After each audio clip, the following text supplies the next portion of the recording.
Victor, and this is the Junkyard. It's nearly Halloween, and that means the end of the October in the Sea Monster. It's been a long journey overcoming my fears, but now it's endgame. It's me versus Lake Michigan, as I review The Creature Walks Among Us. This, as far as I know, is the last of the Creature from the Black Lagoon sequels. If you don't already know the story, well, basically guys go into a lagoon, find Fishman, and try to stop Fishman from stealing their women. That's the long and short of the Creature movies. Oh, and unlike the creatures in my other reviews, this one has a name. Gillman, or Gill for short. The movie proper jumps right in and introduces us to the main characters. Woman, Skipper, Doctor 1, Doctor 2, Doctor 3, and Doctor... Oh my god!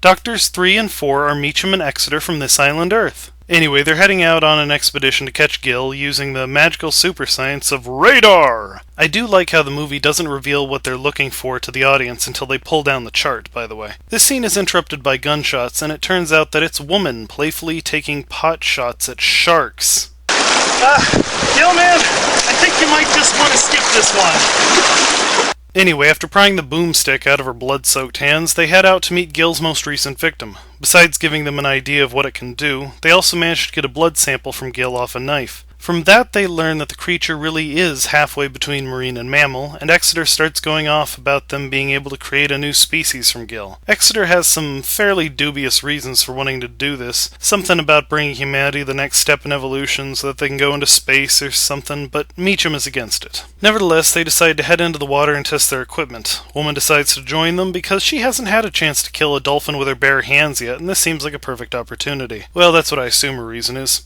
Also, we see that Exeter, Woman's husband, is a bit of a control freak, and there's some tensions in this marriage of mad scientist and death machine. In the water, after a few minutes of nothing, they begin to be stalked by Gill. Even though they have him on radar, they can't spot him visually until eventually he disappears. Meanwhile, Woman decides to start frolicking dreamily in the water. It really screws up the tension of the scene, but I guess you can't fault her for going blood drunk at a time like this.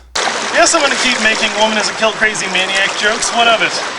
Actually, she's apparently undergoing nitrogen narcosis, or depth drunkenness. Before the guys can knock Gill out with a special chemical they put together, Woman starts taking off her mask, and they rush her back to the surface. There, Woman ends up talking with both Meacham and Exeter, who... You found him. I take calculated risk for a purpose. Are apparently on opposite sides of the audible sound spectrum. Anyway, they keep tracking Gill, and Gill keeps tracking them. Once a larger boat can't go any further, they take out a small motorboat hoping to lure the creature to them. Once it's dark, Gill finally attacks, and even after getting a couple of knockout spears in the torso and accidentally set on fire, he still keeps attacking. Finally, he succumbs, and they drag him back to the boat. Turns out Gillman's burns have messed up his... gills, and they operate to allow him the use of his auxiliary lungs. They perform a series of tests on the creature and find that his metabolism is changing in response to the new method of breathing. Later, they take off the bandages and find that he's undergone a complete mutation. He's a bit less clawed and armored and... oh dear. I never thought I'd say this, but I liked him better when he looked like a fish. Like this, he just looks like an extra from that Twilight Zone episode, Eye of the Beholder. In any case, after Exeter and Meacham argue nature versus nurture for a while, Skipper decides to abandon guarding the creatures so he can put the moves on Woman. Gill, of course, escapes and, sensing the danger on an instinctual level, decides not to try anything with Woman. Or maybe having his skin burnt off has curbed his libido. Anyway, he tries to take to the water again, but his lungs won't let him, and the poor sap nearly drowns. I actually feel bad for him. These guys really messed him up.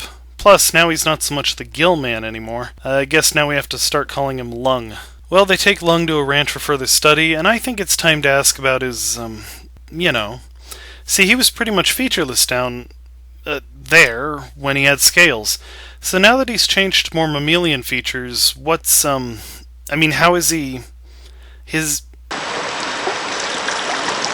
never mind, moving on. Well, they put Lung in a big electrified cage full of goats within view of the beach just to mock him. Exeter says he's becoming less violent because of his biological shift to mammal, while Meacham argues that it's because he's been treated well. This leads them to talk in veiled terms about Woman and Exeter's relationship. I kinda like this bit, if only because it shows two men who can only manage a conversation about love and relationships by indirectly comparing them to a shambling fish monster. A while later, Meacham talks to Woman about her husband's paranoia, which of course makes Exeter paranoid. She heads out to bite the heads off some trout when Skipper tries to get fresh with her again. P.S. Getting fresh is 50 speak for attempting rape. Meanwhile, a cougar sneaks into the cage intent on a goat's supper and attacks Lung. The creature kills the cat, leading the scientists to wonder whether he reverted or was just defending himself. Later, Exeter confronts Skipper, and the horny boatman ends up dead. Exeter dumps the body in Lung's cage, trying to pin it on the creature. Lung isn't having it, and tears out of his cage after the paranoid doctor. He tosses around tons of antique cardboard furniture before finally taking Exeter out. He heads back to the ocean, where hopefully the water will trigger his reversion back to the Gill Man. Well, that was The Creature Walks Among Us.